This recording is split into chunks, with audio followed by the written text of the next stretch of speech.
আমাৰ সেলাই মেশিন ডিস্ট্ৰিবিউশন অনুষ্ঠান পিটিআৰত মই ইন্ডাস্ট্ৰি ডিপাৰ্টমেন্টৰ দায়িত্ব পোৱাৰ পিছত মই গাঁৱে ভূঞে দুখীয়া পৰিয়ালক যাতে মানে এটা নিজে স্বাৱলম্বী হ'ব পাৰে তাৰ কাৰণে মই কাম কৰি আছো।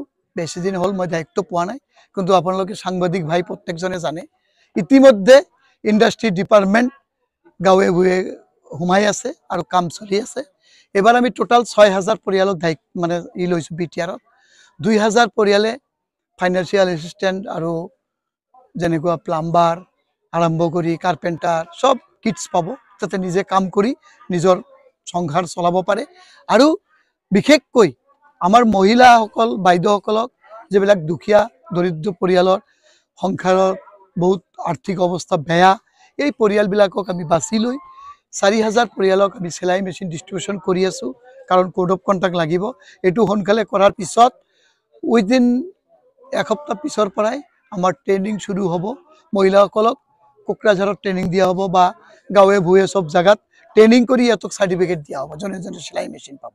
আৰু এই সেলাই মেচিন লোৱা মহিলাসকলে যাতে নিজে যে সাৰ্টিফিকেটটো পাব আৰু এইটো আমাৰ ইন্ডাস্ট্ৰি ডিপাৰ্টমেন্টত ৰেজিষ্ট্ৰেশ্যন হৈ যাব আৰু ইন্ডাস্ট্ৰি ডিপাৰ্টমেন্টৰ লগত এই ৬,০০০ পৰিয়াল জড়িত হ'ব।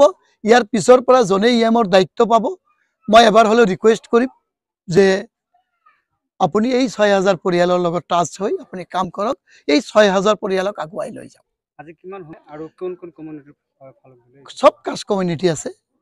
আমি এইটো কাষ্ট কমিউনিটিৰ প্ৰশ্নই নাই, কাৰণ যাৰ দৰকাৰ সিয়ে পাব। আৰু মই এজন সেকুলাৰ ব্যক্তি, ইয়াৰ উদাহৰণ হাজাৰো লাখো আছে। আৰু এই কারণে কাষ্ট কমিউনিটি বুলি কোনো কথা নাই, আমার সব জায়গাত চলি আছে। হয়তো এতিয়া কাষ্ট কমিউনিটি বিলাক যেতিয়ালৈকে লাষ্টলৈকে হৈ যাব আপুনি দেখা পাব ইকুৱেল পাব, ইকুৱেল। যদি 1,000 আমাৰ মুছলমান ভাইসকলে পায়, 1,000 আমাৰ বড়ো ভাইসকলে পাব, 1,000 আমাৰ ৰাজবংশী ভাইসকলে পাব, 1,000 আমাৰ বেংগলী ভাইসকলে পাব, 1,000 আদিবাসী ভাইসকলে পাব। এনেকুৱা কাষ্ট কমিউনিটি মিলাই কাম কৰিব লাগে, কাৰণ সবৰে দৰকাৰ আছে। সব কাষ্ট কমিউনিটি বুলি কথা নহয়, সব মানুহৰ দৰকাৰ আছে। আমি এইটো চিন্তা ভাৱনা কৰি কাম কৰো। আৰু মই ভাবো ৰাইজৰ যি আশীৰ্বাদ আছে, ৰাইজৰ আশীৰ্বাদৰ কাৰণে মোৰ জোশ, মই এনাৰ্জি পাই থাকো। ৰাতিপুৱাৰ পৰা ঘূৰি আছো, হয়তো ৰাতি 10টা 11টা বাজি যাব, কাৰণ কামটো কৰিব লাগিব। এতিয়া যেহেতু কোড অফ কন্ডাক্ট লাগি আছে, হয়তো 26/7 লাগি যাব, তাৰ কাৰণে কামখিনি আমি কমপ্লিট কৰি আছো। কারণ বিজেপির বাহিরে সরকার নহয়।